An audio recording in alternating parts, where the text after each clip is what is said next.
कहते हैं महाराज जी हमारा पति बहुत दुष्ट है, झगड़ा करता है, मारता है, शराब पीता है।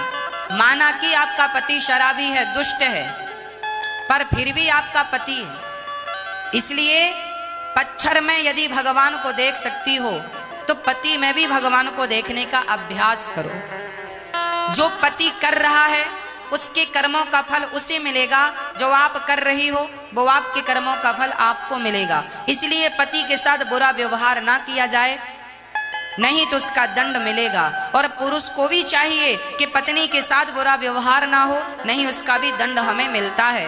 अर्थात पति और पत्नी कैसे हों? भगवान राम और सीता, भगवान राम और सीता कैसे रहते थे? एक दूसरे के पूरक हैं। पत्नी हमेशा पति की पूरक रही है और पति हमेशा पत्नी का पूरक रहा है। अकेली स्त्री भी किसी काम की नहीं और अकेला पुरुष भी किसी काम का नहीं। दोनों जब मिलते हैं तो 100 होते हैं, नहीं तो 50-50 हैं। इसलिए आप दोनों शक्ति हैं, अकेले नहीं। भगवान राम और सीता दोनों पति पत्नी थे, कितने आनंद से रहते थे। कृष्ण और रुक्मणी कितने आनंद से रहते थे। कृष्ण और राधा, राधा भी पत्नी है भगवान की, विवाह हुआ है। राधा के साथ कृष्ण कितने आनंद से रहते, आज भी मंदिरों में राधा के साथ ही खड़े हैं। जब भगवान अपनी गृहस्थी बड़े आनंद से चलाते हैं तो भगवान हम लोगों को यही तो संकेत देते हैं, तुम भी गृहस्थ में रहो, पर गृहस्थी तरीके से चलाओ। पति कोई गलती करे तो पत्नी उसे समझाए, उसे कहे बात सही है, पर झगड़ा ऐसा ना हो कि आपके रिश्तों में खटास आ जाए। पत्नी गलती करे तो पति समझाए, इतना झगड़ा ना करो कि रिश्तों में खटास आ जाए। पति कुछ कहे तो पत्नी को चुप रहना चाहिए और पत्नी कुछ कहे तो पति को सह लेना चाहिए। गृहस्थी की गाड़ी समझदारी से चलती है। कई बार पत्नियों को बुरा लग जाता है, पति ने डांट दिया, पत्नियां मुंह फुलाए बैठी हैं। बहुत ज्यादा डांट दिया तो झोला उठा के ससुर मायके। चूहे की दौड़ बिल तक, चूहा भागेगा तो कहां जाएगा? बिल में। स्त्री भागेगी कहां जाएगी? मायके। समाधान नहीं है इससे। पति जब गाली दे, पति जब डांटे तो क्या करना चाहिए? आप उसकी अर्धांगिनी हैं, स्त्री हैं, आप दुर्गा हैं, आप क्षमा की मूर्ति हैं, आप मां हैं। आपके अंदर ममता होनी चाहिए, करुणा होनी चाहिए। पति डांट रहा है, गाली दे रहा है, आपकी मां को गाली, आपके पिता को गाली, कोई बात नहीं। आपका स्वभाव जैसा थोड़ी देर पहले मैंने कहा कि लोहा पत्थर धूप में गर्म हो जाता है पर हीरा धूप में ठंडा रहता है। तात्पर्य यह हुआ, पति की इतनी गालियां खाने पर भी आपका स्वभाव शीतल ही रहे, ठंडा ही रहे। इस स्वभाव से तो गृहस्थी चलेगी। और आप भी गर्म हो गई तो वह रिश्ते टूट जाते हैं। एक पत्नी बोली, गुरुजी हमारा पति बहुत गाली देता है। हमने कहा आपका पति आपसे प्यार करता है कि नहीं? हाँ हाँ महाराज जी प्यार भी करता है। हमने कहा जब प्यार आपसे करता है तो डांटेगा भी आपको। अब प्यार आपसे करे और डांटे पड़ोसन को, ऐसा तो हो नहीं सकता। जब आपसे प्यार करता है तो डांटेगा भी आपको। इसलिए छोटी छोटी बातों को छोटी ही रहने दो, उन्हें बड़ा करने की जरूरत नहीं है। इसमें आप समझदार नहीं कहलाएंगे। पति पत्नी का विवाद सुबह हो तो शाम तक सदा के लिए खत्म हो जाए, ये विवाद तो ठीक है। पर अब विवाद चल रहा है महीनों से, सालों से, ये विवाद हानिकारक है। खासकर मैं स्त्रियों से कहूं, पति पत्नी में झगड़ा हो तो मायके जाने की गलती कभी ना करना। मायके वाले आपको रख लेंगे, आपको कहेंगे कि अब ससुराल मत जाना, पर कब तक रहोगी अपनी माँ के पास? कब तक रहोगे अपने भाई के पास? कब तक रहोगे? महीने भर रहोगे, 2 महीने रहोगे? स्त्री का कल्याण ससुराल में है।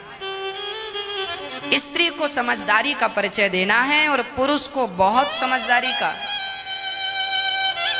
खासकर ये जो आज बच्चे शादी कर लेते हैं, शादी के बाद हम देखते हैं तलाक हो जाता है। क्यों होता है?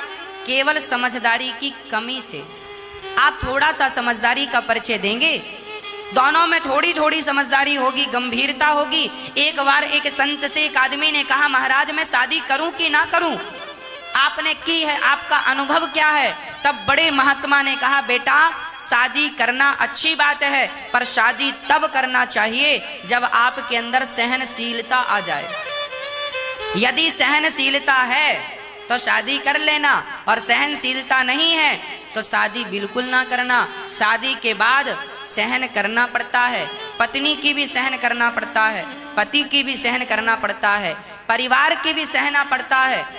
शादी कर लोगे, पति पत्नी आप हो, कल भाई ताना मारेगा, कमाता कुछ नहीं है, खाता रहता। जेठानी ताना मारेगी, देवरानी ताना मारेगी, कुछ कमाता धमाता नहीं है, खाती रहती है, टुकड़ों पे पलते रहते हो।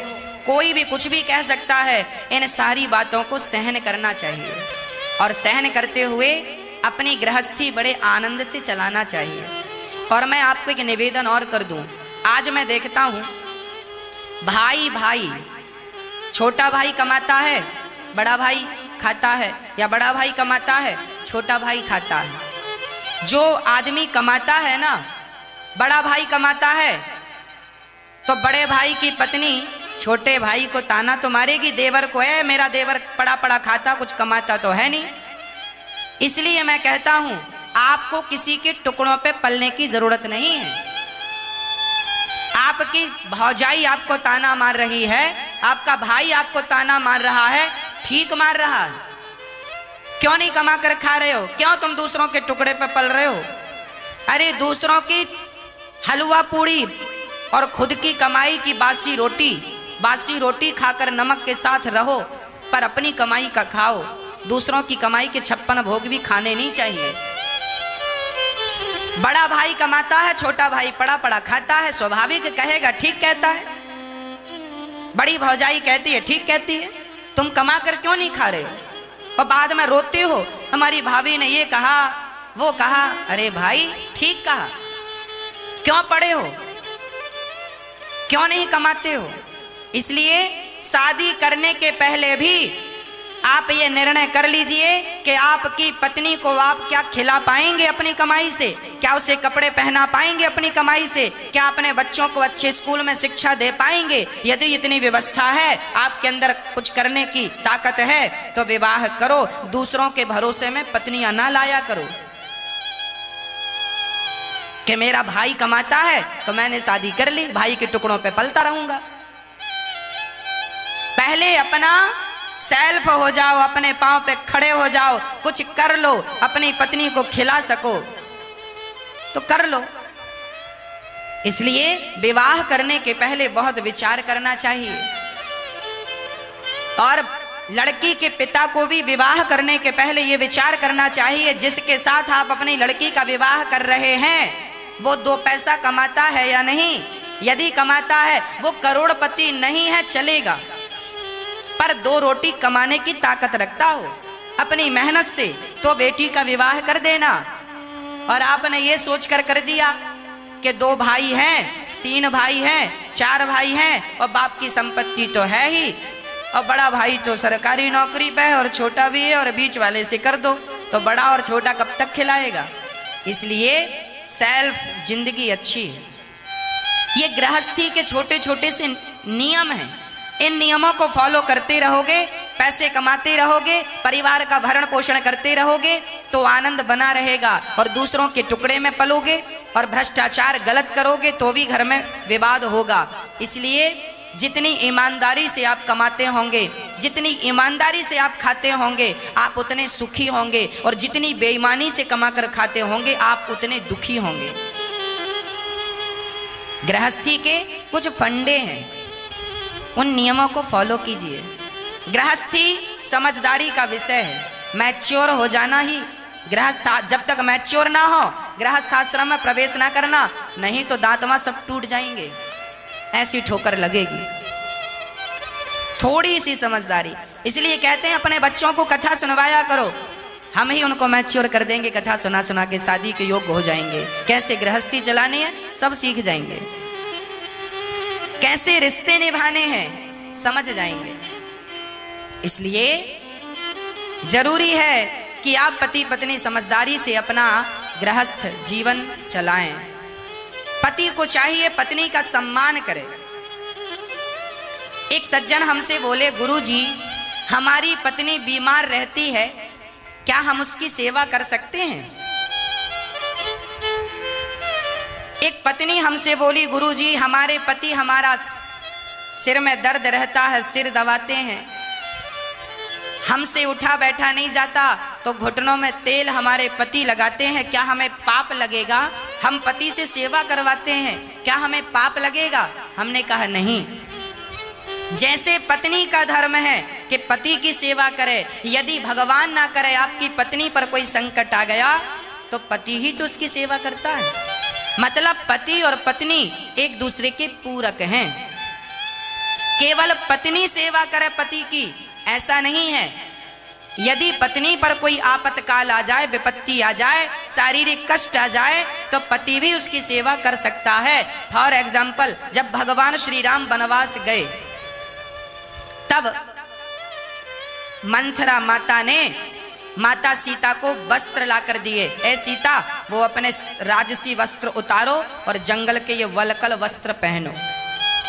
मंथरा ने जब वस्त्र दिए तो सीता माता जंगली वस्त्र, जंगल में साधु सन्यासी का जो कपड़ा है वो एक राजमहलों में रहने वाली राजकन्या उससे थोड़ी बनेगा। सीता माता को समझ नहीं आया कि इन्हें पहनना कैसे। तब भगवान श्री राम, देखिए पति कैसा है, भगवान श्री राम गए और माता सीता को अपने हाथ से उन कपड़ों को पहनना सिखाया, पहना कर बताया, सीता इसे ऐसे पहनना है, इसे ऐसे ऐसे पहनो। भगवान राम सीता को कपड़े पहनना सिखा रहे हैं। जंगल में जब सीता के पांव में कांटे चुभ जाते हैं ना, तो भगवान राम माता सीता के कांटे निकालते हैं। राम सीता के कांटे चरण पकड़ते हैं, अपनी जंघा पर रखते हैं, सीता के चरण अपनी जांघ में रखकर, और माता सीता के चरणों के कांटे, माता राम के चरणों में कांटा लग जाए, राम के चरणों में कांटा लग जाए तो लक्ष्मण निकाला करते थे, पर माता सीता के चरणों में कांटा लग जाए तो भगवान राम निकाला करते थे। इसका अर्थ क्या है?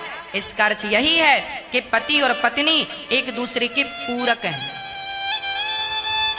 इस रिश्ते को शायद लोग नहीं जानते, इस रिश्ते को शायद लोग नहीं समझते और बिना समझे बिना जाने निभाते रहते।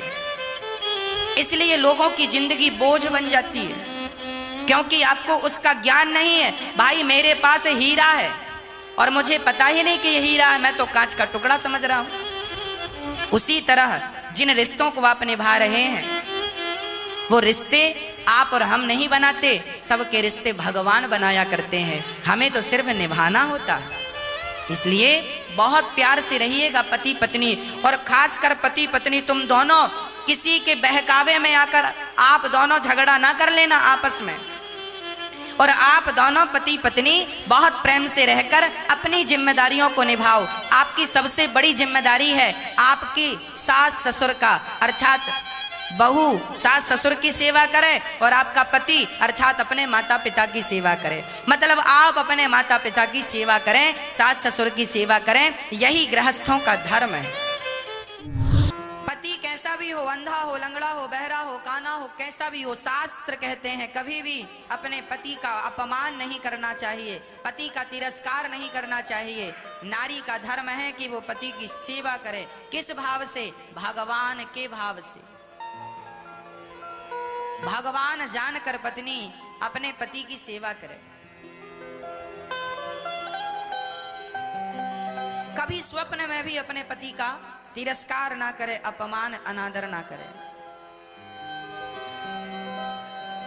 अच्छा, पति पत्नी दोनों को ना जरा समझदार होना चाहिए। गृहस्थी की गाड़ी बिना समझदारी के चलती नहीं है। और मुझे लगता है आज इस कोरोना काल की स्थिति परिस्थिति में आपको और समझदार हो जाना चाहिए।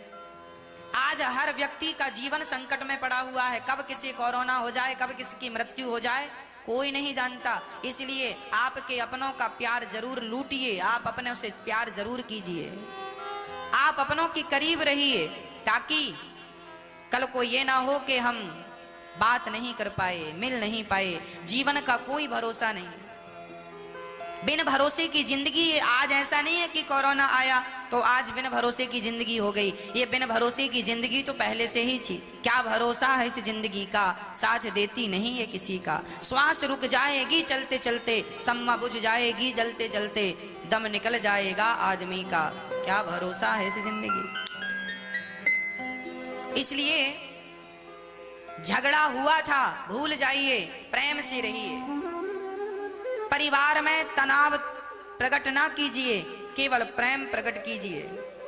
हाँ, और बड़े प्रेम से पति पत्नी परिवार के सभी सदस्य, माता पिता से प्रेम करो, बच्चों से प्रेम करो, अपनों से प्रेम करो।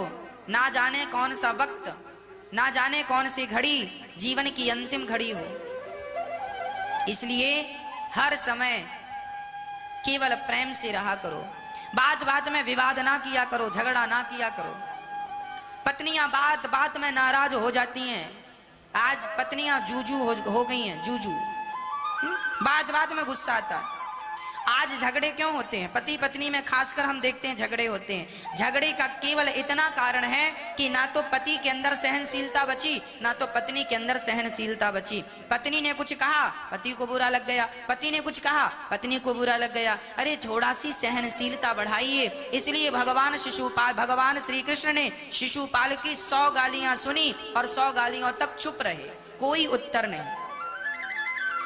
100 गालियों तक बिल्कुल चुप रहे। कारण क्या है? कारण सिर्फ यह है, भगवान कहते हैं कि मैं ईश्वर होकर, भगवान होकर यदि 100 गालियां सुनने की ताकत रखता हूं, तो आप इंसान होकर 10-20 गालियां तो सुन लो। जो व्यक्ति सहनशील होगा वह व्यक्ति अपनी गृहस्थी बढ़िया चला सकेगा, और जिसके अंदर सहनशीलता नहीं है उसकी गृहस्थी कभी नहीं चलेगी।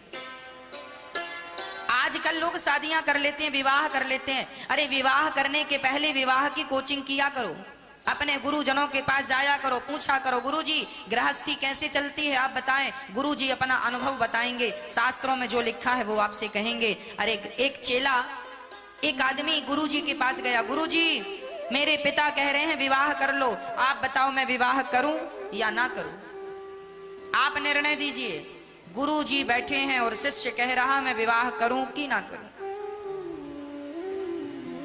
तभी गुरुजी ने अपनी पत्नी को आवाज लगाई, भाग्यवान सुनती हो जी, बताइए जरा 2 गिलास दूध लेकर आओ और शक्कर डालना, बढ़िया चीनी। पत्नी लाई, पर शक्कर की जगह नमक घोल कर ले आई। नमक घोल कर लाई, 2 गिलास दूध, 1 गिलास गुरुजी ने पिया और दूसरा गिलास उसे पकड़ाया जो पूछ रहा था विवाह करूं या ना करूं। दूध पिया तो खारा, उसने थू थू कर दिया, गुरुजी ये खारा दूध पी रहे हो आप। गुरुजी ने कहा खारा दूध पीने की ताकत आ जाए तो विवाह कर लेना। मैं पी रहा हूं, तुम भी पियो। वो बोला गुरुजी नहीं पी रहा है। गुरुजी बोले ला मैं पीता हूं। गुरुजी ने उसका पी लिया। थोड़ी देर बाद गुरुजी ने कहा पत्नी से सुनती हो, जरा एक दिया जला कर लाओ, हमें रामायण पढ़नी है। दिन के 12 बजे आंगन में बाबा जी बैठे हैं और कह रहे हैं दिया लाओ, हमें रामायण पढ़नी है। अब वो पत्नी दिया जला कर ले आई और ये आंगन में रख के रामायण पढ़ने लगी उसके प्रकाश से। सूर्य के प्रकाश के सामने दीपक का क्या प्रकाश था, पर पढ़ रहे हैं। अब वो जो पूछ रहा था गुरुजी शादी करूं कि ना करूं, वो समझ गया ये दोनों बुढ़ा बुढ़ी पागल है, पागल है। वो जाने लगा। गुरुजी ने कहा कहां जा रहा है? उसने कहा गुरुजी हम पूछने आए थे कि विवाह करें कि ना करें, पर आप तो पागल से हमें लगे। गुरुजी ने कहा बेटा हम पागल नहीं हैं, हम तेरे ही प्रश्न का उत्तर दे रहे हैं। ये कैसा उत्तर है? गुरुजी ने कहा सुनो, जब मैंने उससे कहा कि दूध में शक्कर डालकर लाना तो वो क्या डालकर लाई? नमक। गलती उसने की, मैं चाहता तो डांट सकता था, क्यों अंधी हो गई है क्या, दिखता नहीं है नमक और शक्कर क्या है, खारा दूध पिला दिया। मैं चाहता तो अपनी पत्नी को डांट सकता था, पर बेटा देख मैंने अपनी पत्नी को नहीं डांटा। दूसरी बार मैंने उससे कहा जरा दिया जला कर लाओ, अब की बार वो मुझे डांट सकती थी, कह सकती थी क्यों जी अंधे हो गए हो, आंखें फूट गई हैं, दिखता नहीं है। मैंने गलती की तो उन्होंने कोई उत्तर नहीं दिया, और उन्होंने गलती की तो मैंने कोई उत्तर नहीं दिया। मेरी गलतियों को उन्होंने सहन कर लिया, उनकी गलतियों को मैंने सहन कर लिया। बेटा जब तुम्हारे अंदर सहनशीलता आ जाए तो विवाह कर लेना, तुम्हारा विवाह सफल हो जाएगा, और सहनशीलता ना आए तो विवाह ना करना, क्योंकि रिश्तों में सहनशीलता जरूरी है। पत्नी की सहन करनी ही पड़ती है। तुम्हारी पत्नी आज कलयुग में कितनी भी बड़ी पतिव्रता हो, पर उसकी दो बातें तो सुननी ही पड़ती हैं। और तुम्हारा पति इस कलयुग में कितना भी बड़ा राम क्यों ना हो, पर उसकी भी बातें सुननी पड़ेंगी। और सुनने की आदत आ गई और सुनकर तुमने बातों को खत्म कर दिया, पचा लिया, तब तो गृहस्थी बढ़िया है। और सुन करके यदि भौं भौं भौं भौं चालू किया तो ना घर के हो ना घाट के हो। इसलिए पति गलती करे भूल जाओ, पत्नी गलती करे भूल जाओ, गलतियों को भुलाओ, आगे बढ़ो। हमारे संबंध चंदन की तरह होने चाहिए। हमारे संबंध चंदन की तरह होना चाहिए। चंदन की लकड़ी के कोई 1000 टुकड़े क्यों ना कर दे, पर चंदन अपनी खुशबू का स्वभाव नहीं छोड़ता। उसी प्रकार हमारा स्वभाव जो है सहनशीलता का, हम अपना वो स्वभाव ना छोड़ें। हमारे साथ कुछ भी हो जाए अपना स्वभाव ना छोड़ो। यदि स्वभाव नहीं छोड़ोगे तो जीत आपकी होगी। इसलिए हमारे शास्त्र कहते थे स्त्रियों को पतिव्रता होना चाहिए और पुरुषों को पत्नी व्रता होना चाहिए। स्त्री की जिंदगी में सिर्फ एक ही पुरुष हो, केवल उसका पति, और पुरुष की जिंदगी में सिर्फ एक ही स्त्री हो और वो हो उसकी पत्नी। यदि आप एक एक में स्थित हैं तो आप राम और सीता हैं, आप राधा और कृष्ण हैं, आप लक्ष्मी और नारायण हैं। और आपने यदि अपने पति से मन डुलाया और अपनी पत्नी से मन डुलाया तो सर्वनाश निश्चित है। एक पत्नी व्रता बन जाओ, एक पति व्रता बन जाओ, आपके गृहस्थी इतनी पावन हो जाएगी कि भगवान भी आपके गर्भ से जन्म लेने का सोच सकते हैं। और कहीं चरित्र बिगड़ गया, बुद्धि बिगड़ गई तो गृहस्थ जीवन नरक हो जाता है। गृहस्थी स्वर्ग भी है और गृहस्थी नरक भी। कई लोग विवाह करके बर्बाद हो जाते हैं और कई लोग विवाह के बाद सवर जाते हैं, कई लोग बिखर जाते हैं, कई लोग निखर जाते हैं। अब आपको देखना है कि आप अपनी गृहस्थी किस तरीके से चला रहे। इसलिए समझदारी जरूर, हर सब्जेक्ट में समझदारी तो चाहिए ही, पति पत्नी का साथ चाहिए ही। बिना समझदारी और बिना सपोर्ट के काम नहीं बनेगा। दोनों मिलकर पति पत्नी अपने गृहस्थी को सफल बनाओ और अपने माता पिता की, सास ससुर की सेवा करो, खूब आनंद से अपने गृहस्थ धर्म का निर्वहन करो। सच्चा गृहस्थी कौन? सच्चा गृहस्थी वही है जो अपनी पत्नी पति बच्चों के बीच में रहे और भगवान का चिंतन ज्यादा से ज्यादा कर। दोनों बैठो पति पत्नी, भगवान का नाम जपो। बहू अपनी सास को माता समझ ले और ससुर को पिता और पति को देवता, और पुरुष अपनी पत्नी को देवी साक्षात अन्नपूर्णा और लक्ष्मी समझ ले तो काम ही अच्छा हो जाए, समस्या ही समाप्त हो जाए। पर विडंबना ये है, बहू अपनी सास को मां समझ नहीं पाती, बहू अपने ससुर को पिता समझ नहीं पाती और खींचातानी बनी रहती है। हर घर में विवाद, हर घर में झगड़ा, और झगड़ा विवाद केवल बुद्धि का है। यहाँ खोपड़ी में थोड़ा सी कमी है समझदारी की, इसलिए विवाद है। यदि यहाँ पे भेजे में थोड़ा सी समझदारी आ जाए, डेवलप हो जाए, काम बढ़िया है, बुराई नहीं है कहीं से कहीं तक। केवल समझदारी की कमी है, केवल समझदारी।